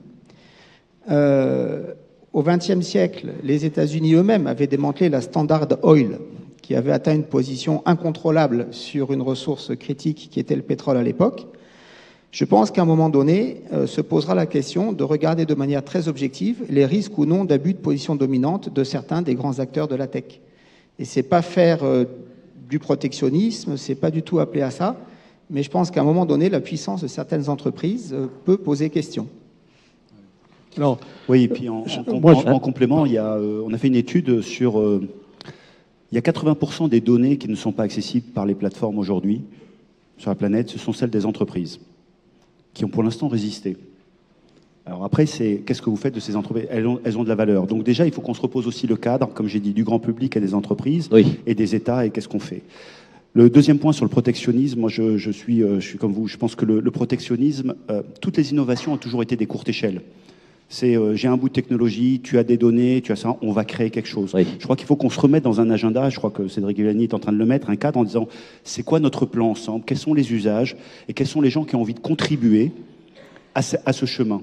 Et on a suffisamment en Europe, en France, de matière et d'intelligence à créer des nouvelles industries en utilisant l'intelligence artificielle. Donc il faut être positif là-dessus. Oui, je suis tout à fait d'accord. Et je pense qu'aujourd'hui, les réponses européennes sont, à mon avis, des échecs complets. Margrethe Vestager, quand elle obtient la condamnation de Google à 2 milliards, il lui faut 7 ans. Les sociétés qui avaient été lésées, qui avaient attaqué, ne touchent rien des 2 milliards. Et Google, 2 milliards, même pas mal. Donc c'est exactement pour moi ce qu'il ne faut pas faire. Pour aller un peu plus loin sur ces questions internationales, avant de continuer avec la salle, mais est-ce que ça veut dire qu'on peut imaginer que la prochaine guerre froide sera menée par le big data, par l'intelligence artificielle, par le digital et quelle guerre qui peut être fratricide, justement, si on parle des nations? J'espère que je ne vais pas anticiper des guerres, mais c'est vrai qu'on parle de suprématie de l'intelligence artificielle. Il y en a une autre qui se profile au passage, c'est l'informatique quantique. Alors, je ne sais pas si on en parle, c'est un grand jargon, mais aujourd'hui, on a les ordinateurs et on a la loi de Moore, vous savez, tous les 18 mois, c'est multiplié par 2. L'informatique quantique, c'est finalement passé à une autre ère avec des ordinateurs qui sont 1000, 10 000, 100 000 fois plus rapides que ce que nous avons aujourd'hui. Et on voit se profiler ce sujet-là. Donc nous, on est en train d'en développer un chez IBM, mais on a cette idée qui est de dire c'est un ordinateur qu'on va mettre au service du plus grand nombre. On est une entreprise commerciale. On ne se l'approprie pas pour nos propres besoins, pour développer des algorithmes qui n'auront pas leur pareil. Donc voilà, donc effectivement, et il y a des sociétés qui essaient de le développer, ou des États qui essaient de développer ces moyens comme étant en disant un différentiel que d'autres n'auront pas. Donc voilà, c'est là où il faut qu'on ait des équilibres dans les développements futurs. Autre question dans la salle. Qui a le micro? On va porter le micro à madame au premier rang, s'il vous plaît. Y a-t-il d'autres mains levées pour anticiper les autres questions? Vous allez apporter les micros aux autres mains levées, s'il vous plaît, comme ça on gagne du temps. Madame, bonjour, je vous invite à vous présenter, s'il vous plaît. Ça fonctionne. 1, 2, 3. Oui, bonjour, Marie-Michel Vassiliou. Déjà, je regrette qu'il n'y ait pas une femme dans les présentateurs devant. Ils ont dû avoir aussi, heureusement, d'être là. Ma question... Sur le week-end, l'équilibre est parfait dans tous les panels et sur scène. Nicolas. J'ai une question, c'est à toutes les réunions où je vais sur l'intelligence artificielle, etc., c'est toujours alarmiste. Les Américains, les Chinois, les cellules souches où les gens se font soigner en Chine, etc. Mais il n'y a aucun moment où j'entends une réunion dans laquelle on présente notre première étape. Tous ensemble, nous avons décidé première étape. Est-ce que vous avez, rassurez-moi, il y a des choses qui se passent ou il ne se passe rien? Qui peut rassurer madame? Des exemples. Encore une fois, on est en train de parler. D'ailleurs, c'est très culture française, au passage, de comprendre tous les côtés négatifs, et ça fait partie de notre culture. C'est vrai. Mais l'intelligence artificielle, elle est déjà. C'est pas futuriste, ça existe déjà aujourd'hui. Je pense qu'il y a d'ailleurs beaucoup d'entreprises qui communiquent. Je sais pas, on travaille avec le Crédit Mutuel et qui est en train de se dire, je veux pas fermer mes agences bancaires. Comment je fais pour redonner du temps aux banquiers et leur permettre d'être encore plus pertinents sur des sujets de connaissances qu'ils n'ont pas. Voilà, donc il y a aujourd'hui plein d'expériences, et je pense d'ailleurs que si on veut faire avancer le débat dans notre pays et pouvoir être progressiste, il faut aussi partager tous ces exemples positifs. Ça fait moins vendre, ça attire moins de gens. Je ne sais pas si on faisait ça, si la salle serait pleine, mais aujourd'hui, il y a vraiment une économie et des usages. Enfin, je vais vous en donner d'autres. Il n'y a pas aujourd'hui un médecin. La deuxième cause de maladie, de mortalité du cancer après la maladie elle-même, c'est le mauvais traitement. Or, pour qu'un médecin puisse accéder à toutes les publications qu'il y a sur la planète, il lui faudrait plus de 150 heures par semaine de lecture. L'intelligence artificielle, elle permet de faire aussi autre chose. Elle permet de comprendre la connaissance. C'est-à-dire qu'elle est capable de lire un document et d'en extraire la valeur si on l'a éduqué. Et donc, on va pouvoir aider les médecins à prédigérer les informations. Et donc les médecins du monde entier, bien sûr. Et des médecins du monde entier. Donc en fait, il y a un aspect progressiste qui est énorme. Enfin, moi je dis, Internet a amené la connaissance, l'information au plus grand nombre. L'intelligence artificielle amène la connaissance au plus grand nombre. Là où on est éventuellement pessimiste, c'est sur la recherche fondamentale. Où là, effectivement, il y a peu de choses en France, c'est vrai, et c'est aux États-Unis, c'est en Chine. Par contre, l'application de l'intelligence artificielle dans notre vie, elle existe partout. Le nombre d'entreprises qui l'ont mis en application, et également, vous le disiez, même chez les médecins. Donc c'est extrêmement répandu, et c'est très positif pour nous. Monsieur, bonjour, vous avez le micro. Je vous ai vu tout à l'heure avec. Qui? Non, personne? Si, bonjour. Bonjour. Moi, je me demandais s'il était possible, avec une machine qui réussirait le test de Turing... le test de Turing. Bien sûr, tout le monde le connaît, bien sûr. Alors pour moi... Je peux... C'est se faire Non, parce passer que pour moi, un je les homme. entends tous à côté. C'est arriver à se faire passer pour un homme. Non, mais c'est ça, Voilà. exactement. Je me demandais si, du coup, au final, on n'arriverait pas à avoir une machine qui, au final, serait un homme, quelque part.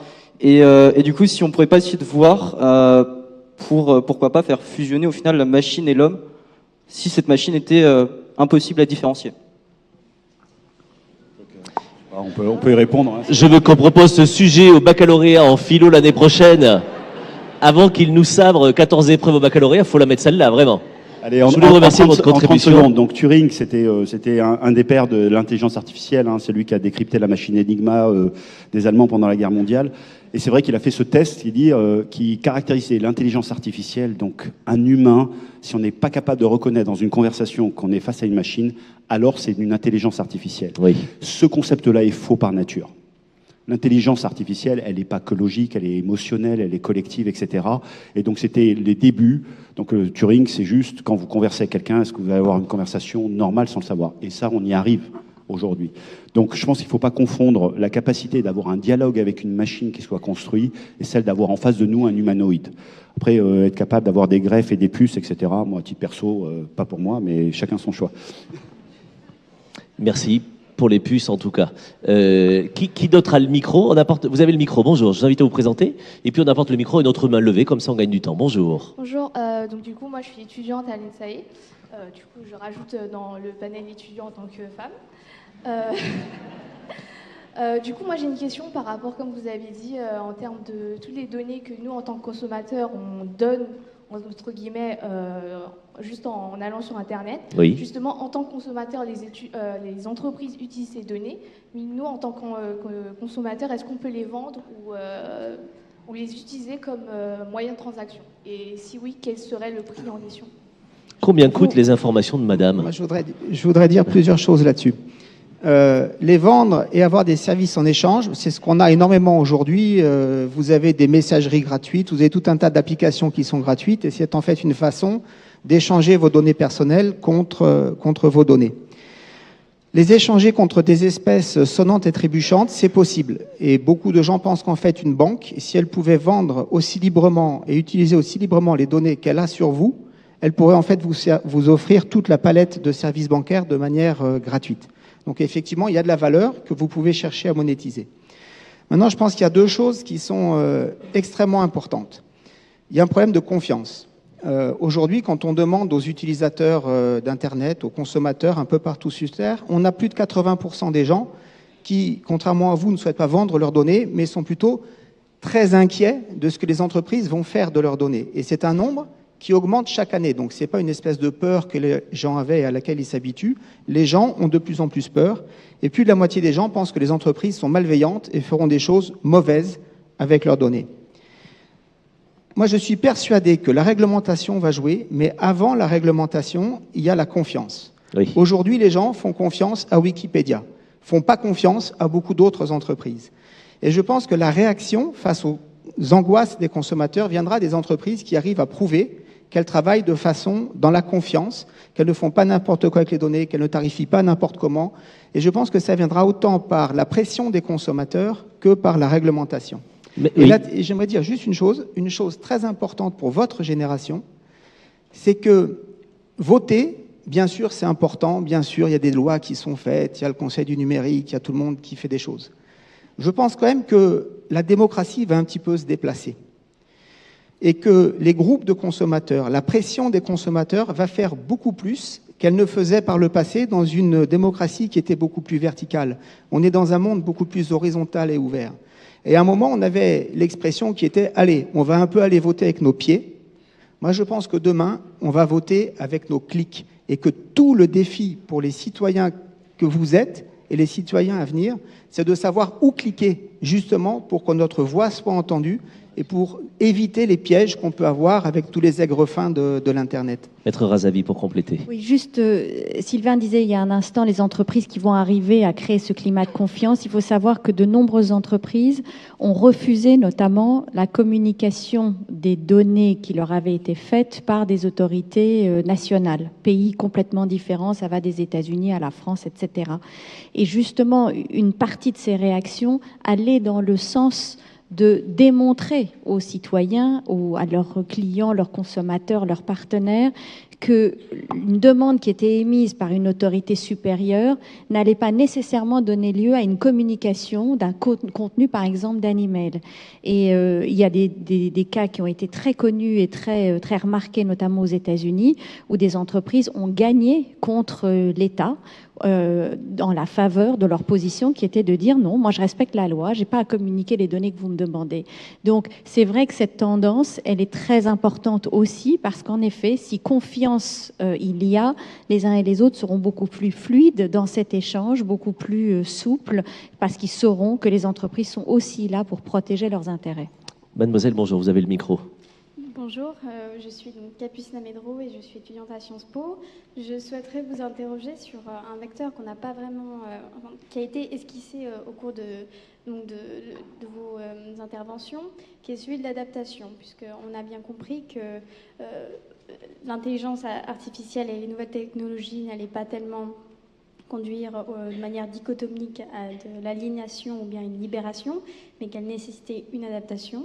Donc selon vous, quels sont finalement les soft skills, même si c'est un terme assez creux qu'on oppose généralement aux hard skills, qui sont en tout cas à rechercher, à développer pour les générations actuelles et à venir. Je vous remercie. Débrouillez-vous. Curiosité. Ouais, je pense Nicolas Segaki. Oui, non, je pense que c'est la curiosité, mais c'est aussi, vous rappelez, moi je prends toujours cet exemple-là des robots. Vous savez, les machines-outils, et de temps en temps, on s'est dit, les machines-outils vont piquer nos boulots. Et particulièrement en France, on avait détruit les machines-outils. En disant, je veux garder mon activité, je veux garder mon métier. On se retrouve 200 ans plus tard, et on trouve que les pays qui ont le plus d'ouvriers, et qui sont les meilleurs pays en termes de manufacturing, la Chine, les États-Unis, la Corée, l'Allemagne, etc., ce sont les pays qui ont le plus de robots. Ils ont des robots et des ouvriers. On revient à la notion d'homme augmenté. Donc la curiosité, oui. Il faut voir les côtés négatifs et éthiques, etc. La réponse est oui. Mais il faut aussi regarder comment on s'approprie ces nouvelles technologies pour créer quelque chose qui soit positif. Parce que pendant qu'on résiste, on ne regarde pas le côté positif. Ouais, c'est quand les Américains ont dit on va aller sur la Lune, comme je dis toujours chez moi en termes de culture, les Français auraient mis la liste des milliards de problèmes à régler avant d'y aller. C'est ça. Ce qui nous donne une énergie fantastique dans la salle, en se disant on en prend pour 10 ans. Et les Américains sont plus en disant si on y va là-bas, on va créer une industrie aérospatiale, on va créer un IBM, on va. Et oui, il faudra traiter les milliards de problèmes. Et je crois que c'est ce côté-là d'appropriation qui est important. Et la curiosité, c'est la bonne synthèse. Merci. On peut faire passer le micro. Vous avez une réaction, Sylvain. Oui, allez-y, faites passer le micro. Peut-être un mot, parce que je suis d'accord avec tout ce qui a été dit, et Francis Morel l'avait abordé au tout début, ce sujet très important. Vous pouvez être en désaccord aussi. La curiosité, bien sûr, mais bien qu'étant dans cet amphi plusieurs fois centenaire, je pense quand même que l'appropriation des technologies, ça passe par arriver à plus avoir peur que la bête vous morde, et qu'à un moment donné, comprendre comment ça marche, savoir coder, c'est des choses qui sont importantes. Alors, vous n'apprenez pas à coder pour en faire un métier, parce qu'aujourd'hui, on estime qu'à peu près, en 2 ans et demi, une technologie est dépassée. Donc là, tous les jeunes font du Python, ils arriveront sur le marché du travail, ce sera probablement autre chose. Mais d'avoir appris à comprendre comment ça marchait, avoir appris à comprendre comment ces algorithmes fonctionnent, je pense que c'est presque un impératif de citoyenneté aujourd'hui pour comprendre le monde. C'est bien de se le rappeler. Merci pour votre question. Rebonjour, un membre du panel. Bon, alors je voudrais vous poser une question. On a parlé beaucoup du rôle de l'intelligence artificielle pour les entreprises, donc ce qu'elles allaient pouvoir en faire, ce que ça allait avoir comme conséquences. Mais pour les États, pour les pouvoirs publics, qu'est-ce qu'ils vont en faire de l'intelligence artificielle? Par exemple, est-ce que vous pensez qu'ils vont pouvoir s'en servir pour prendre des décisions plus informées, pour pouvoir peut-être aller chercher de l'information d'une nouvelle façon auprès des citoyens, ou même peut-être organiser les villes? On parle parfois des villes intelligentes, ou même d'un pays intelligent peut-être. Qu'est-ce que vous pensez de ça? Est-ce que nos États sont en retard, finalement, au sujet de ces questions? Réponse oui, ils sont plutôt en retard, je pense. Mais je pense que on est sur des débats d'utilité publique. Oui.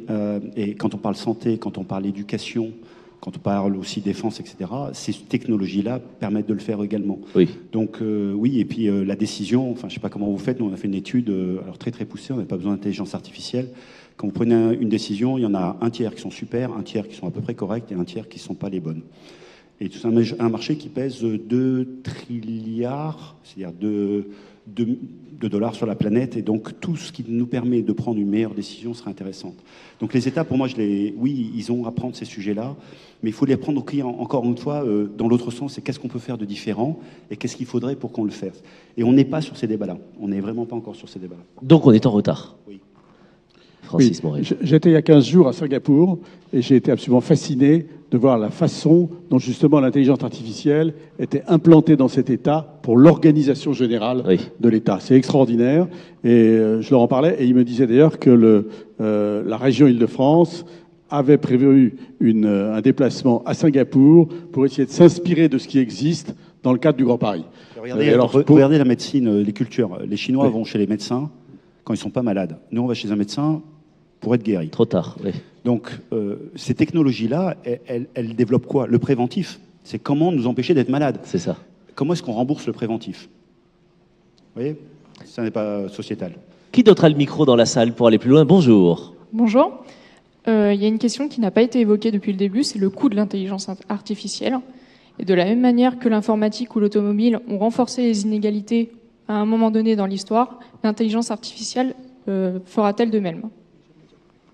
Qui parle de cela? Moi, j'aimerais en dire un mot. Donc, je pense que oui, il y a effectivement un risque que la maîtrise de cette compétence permette soit des individus, soit des entreprises de s'enrichir, même au-delà de ce que devrait permettre soit le sens commun, soit la réglementation. Oui. Malgré tout, 2 commentaires.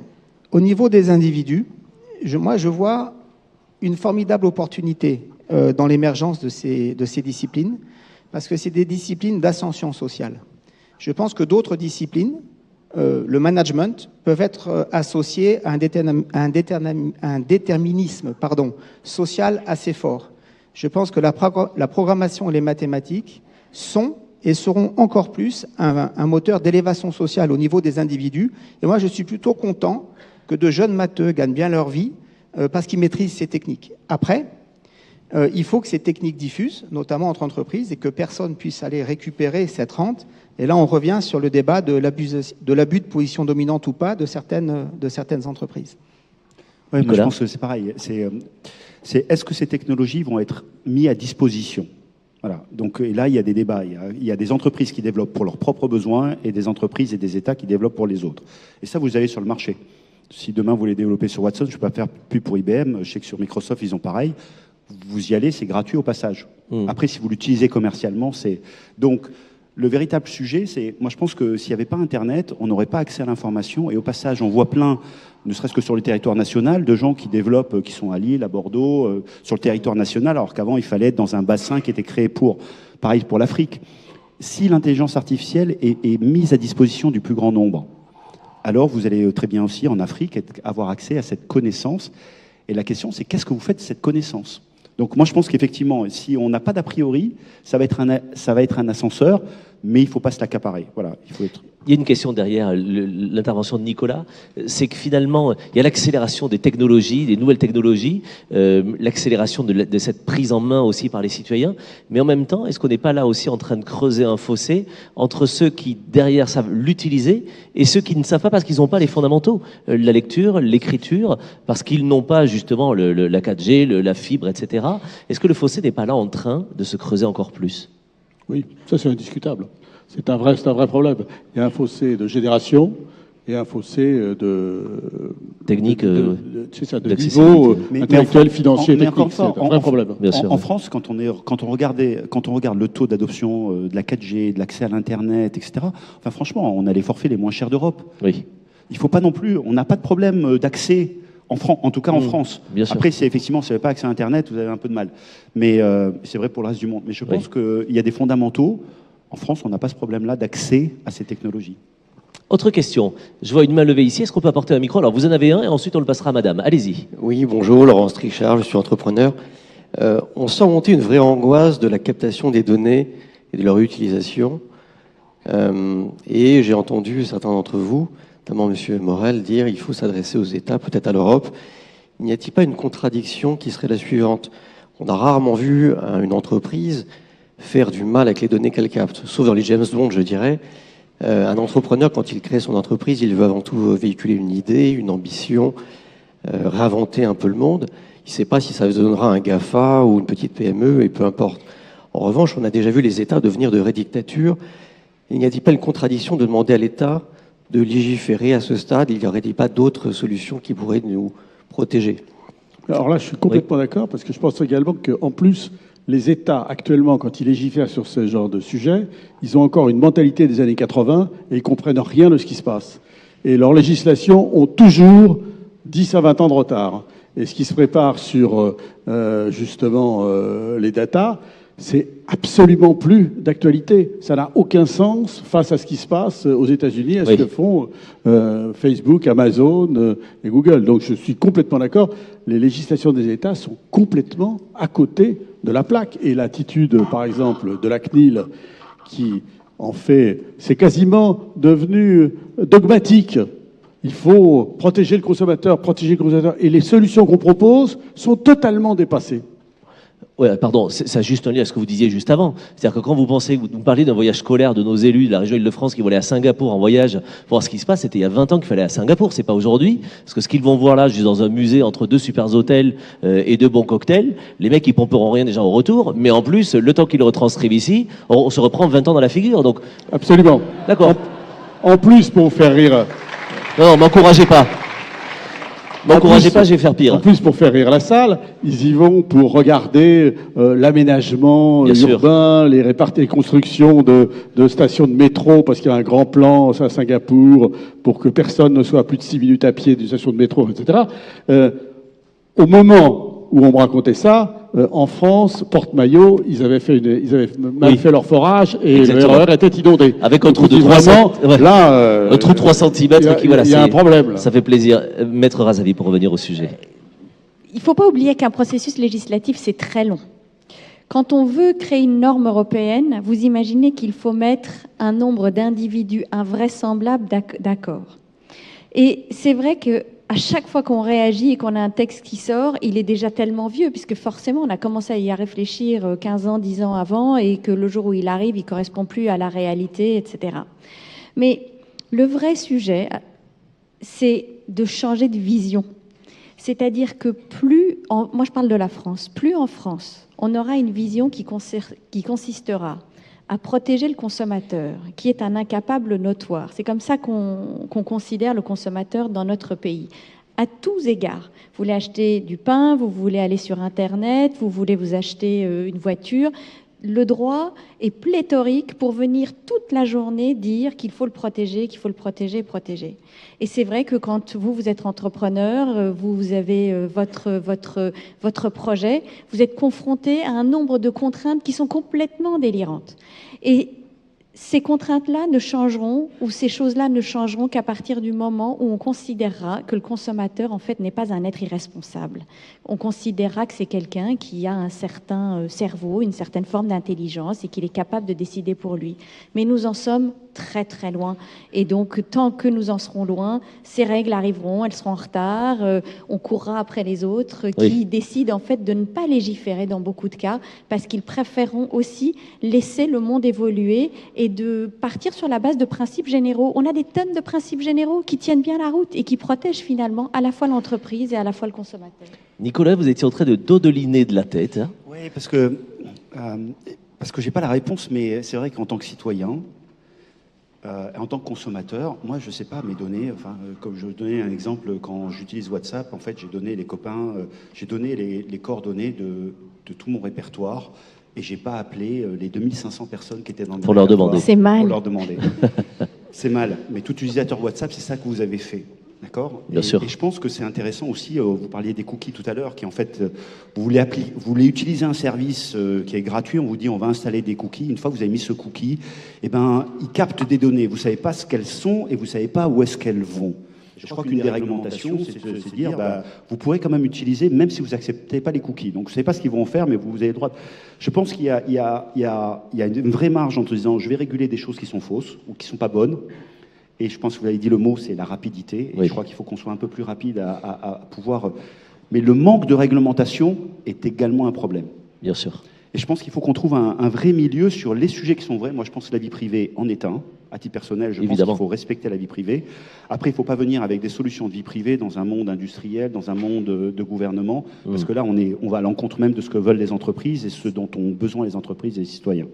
Merci. Madame, je vous ai promis la parole. Vous avez la dernière question, rapidement s'il vous plaît. Une réponse rapide pour la conclusion. Vous m'entendez? Oui. Bonjour. Patricia Guillemard, avocat. Deux questions. Première question, vous parliez de l'absence de protection en France. Mais qu'en est-il aux États-Unis et en Chine, puisque c'est eux qui visiblement dominent par leur plateforme? Donc c'est pas mal de faire justement une... Vous parlez de quelle protection? La protection des données, et par rapport à la réglementation qui arrive là, et que vous disiez que c'était un peu embêtant parce qu'on allait dans le sens de la protection. RGDP. Qu'est-ce qui se passe donc aux États-Unis et en Chine? Ça c'est première question. Et deuxième question... Comme vous m'endormez avec une deuxième ni vu ni connu en fait. Non mais c'est bien, allez-y, je vous l'offre, je suis sympa. Non mais depuis le temps que j'attends, parce que vous regardez Oh, vous inquiétez pas. Non mais ils sont 300 à attendre. Je garde la parole, désolé, cher monsieur, ok? Donc... Vous inquiétez pas, j'aurai le mot de la fin. Et puis généralement, aujourd'hui, les femmes, elles s'imposent, d'accord? Donc vous allez m'écouter jusqu'au bout. Madame, alors... Bon. Madame, non seulement vous avez raison, madame... Deuxième question. Madame, vous avez raison, mais maîtrise... vous noterez, que tout est fait avec bienveillance, avec sourire aujourd'hui, et que ça ne mérite pas une réaction comme celle-là. Je vous offre donc la deuxième question. La deuxième question, c'est... Aujourd'hui, Merci. Ben oui, mais vous m'avez coupé dans mon élan. On va répondre à la première, si vous voulez bien. La deuxième question, c'est ne va-t-on pas vers un contrôle des multinationales de toutes ces données, puisque visiblement il se pose techniquement des problèmes d'algorithmes et de traçabilité des données. Et est-ce que nous n'allons pas justement vers le meilleur des mondes d'Aldous Huxley? Et est-ce que nous n'allons pas devenir, finalement, in fine, de véritables robots complètement manipulés? Merci de l'avoir fait 1 minute avant la fin. J'adore. Donc, alors, vous débrouillez avec ça. Mais il reste 12 secondes 24 chacun. Parce qu'en plus d'être désagréable, d'avoir un nom d'oiseau, donc vous pouvez vous régaler, c'est qu'en plus, je suis obligé de tenir la pendule et à 16h de rendre la salle. C'est juste pour ça. Et c'est juste mon rôle aujourd'hui. Merci de le comprendre. Allez-y. Je réponds sur la question juridique. Chère Patricia, il y a des règles aux États-Unis en matière de données. Il y a des règles en Chine en matière de données. Elles sont très différentes des nôtres. Ce sont des principes d'autonomie des États et qui déterminent dans quelles conditions et quelles mesures elles veulent protéger ou pas protéger les données. J'adore. Nicolas Sekaki. Oui, et puis on va parler des données privées. Il y a aussi à qui appartient la donnée. Je crois qu'il y a un champ complet. C'est pas parce que la donnée transite par vous qu'elle vous appartient. Donc il va falloir aussi qu'on se pose ces questions-là. Bien sûr. Et donc la notion de capital intellectuel, propriété intellectuelle me paraît essentielle. Elle doit être posée dans un monde économique. Et vous l'avez bien dit tout à l'heure, sur tous ces sujets, on est sur le fil, évidemment. Un complément de réponse et ensuite on passera à votre conclusion. Je n'ai pas de complément de réponse parce que ça demande un débat supplémentaire. Exactement. Donc on le fera un autre débat. Ok, merci Francis. Je voulais vous inviter les uns et les autres à m'offrir votre mot de conclusion. Vous voulez que l'on reparte avec quoi? Bien sûr, l'exercice est frustrant parce que vous aimeriez qu'on aille plus loin. Nous aussi, vous n'imaginez même pas comment, en ayant préparé ce débat, on pourrait durer 6 heures. Mais vous voulez que l'on reparte avec quel message les uns et les autres? Sylvain Duranton. Moi, je dirais un message un peu apaisé. Parce qu'on parlait tout à l'heure, est-ce que c'est de la surexcitation ou est-ce que c'est de l'ultra-pessimisme? Moi, je pense qu'il y a beaucoup de bonnes nouvelles qui sont en train d'arriver pour l'humanité avec ces technologies dans tout un tas de domaines. La médecine, tout le monde y pense, mais je pense que c'est à peu près partout. Et que maintenant, il faut s'y préparer sans fantasme. J'ai beaucoup aimé ce qu'avait dit Francis Morel là, sur la génération actuelle. Parce que moi, je crois que c'est là qu'il va y avoir une difficulté. On va avoir ce que j'appellerais du Schumpeter à bloc. Et donc là, pour accompagner le Schumpeter à bloc, je pense qu'on aura besoin quand même d'un effort pour accompagner toutes les personnes qui vont être touchées par ça. C'est pas un tsunami, c'est plusieurs vagues, mais ça va être assez intense. On salue les jeunes Schumpeter, évidemment. Francis Morel, votre mot de la fin. Alors, je dirais simplement, n'ayons pas peur. Ça ne veut pas dire qu'il faut être angélique et pas se rendre compte qu'il y a des périls éventuels, mais fondamentalement, ce qui nous arrive est un changement de société extraordinaire à prendre. Et je pense qu'il y a énormément d'opportunités. Il ne faut surtout pas se recroqueviller sur soi-même et avoir peur. Masty Razavi, votre mot de conclusion. Je dirais qu'il faut aussi se laisser porter. C'est un grand plaisir que d'apprendre avec le temps, que de s'approprier toutes ces technologies, chacun avec ce qu'il est. Et je suis sûre que ça se passera très très bien.